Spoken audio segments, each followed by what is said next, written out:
छत्तीसगढ़ी गाने देखने के लिए हमारे YouTube चैनल को सब्सक्राइब करें और नए अपडेट्स जानने के लिए बेल आइकन के बटन को क्लिक करें।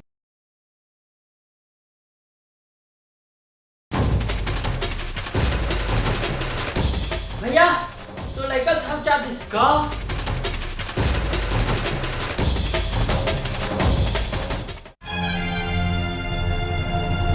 देखा ना हमारे लड़का ना कहाँ उठत नहीं है। मैं आ गया, चिंता मत कर।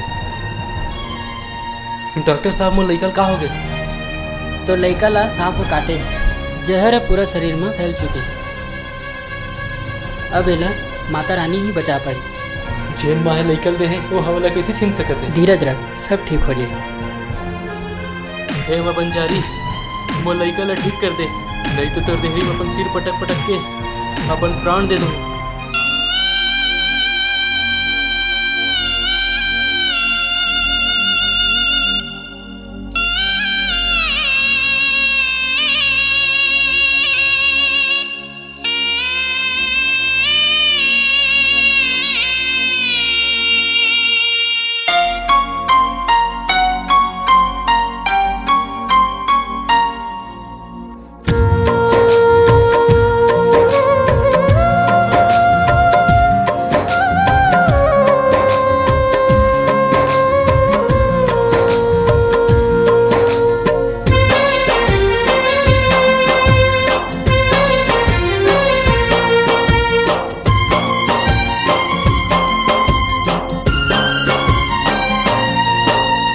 डेहरी ला छोड़ जाऊं मोला माया कर याद आए, रो रो के मैं मर जाऊं मोला दर्शन देना माए। तोर डेहरी ला छोड़ जाऊं मोला माया कर याद आए, रो रो के मैं मर जाऊं मोला दर्शन देना माए।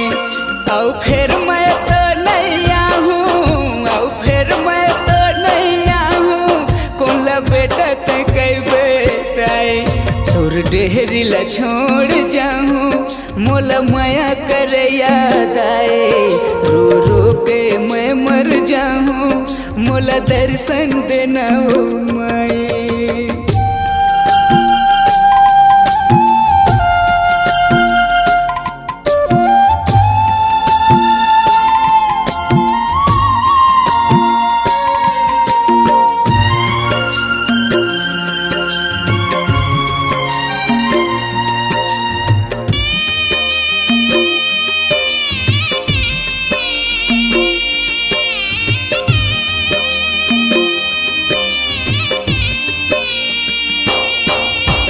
नहीं जाने मैं रहते दाई तोर माया दुलार ला, परे मैं रहते मोर हालत माँ काबर कर उपकार ला।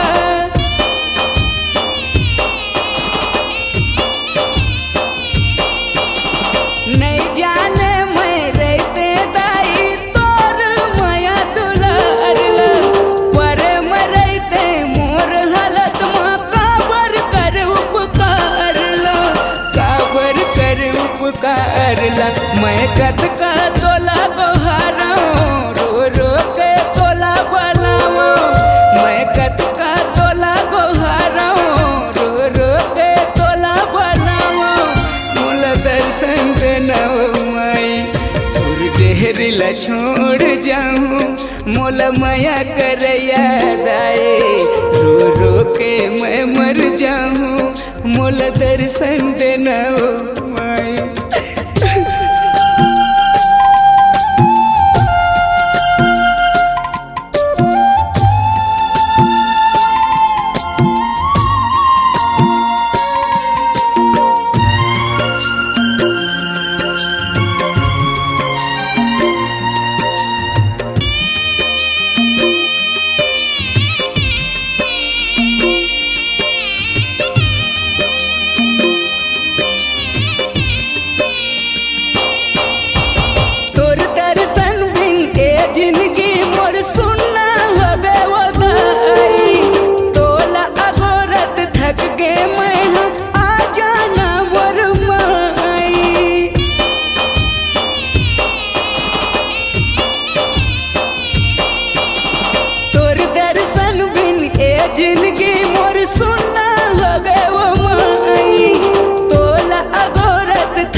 दर्शन देना हो माई।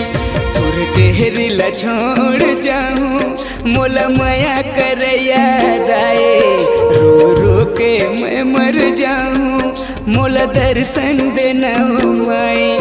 तोर डेहरी ला छोड़ जाऊं मोला माया कर याद आए, रो रो के मैं मर जाऊं मोला दर्शन देना हो माई। तोर डेहरी ला छोड़ जाऊं मोला माया कर याद आए, रो रो के मैं मर जाऊं मोला दर्शन देना हो माई। रो रो के मैं मर जाऊं मोला दर्शन देना हो माई। रो रो के मैं मर जाऊं मोला माया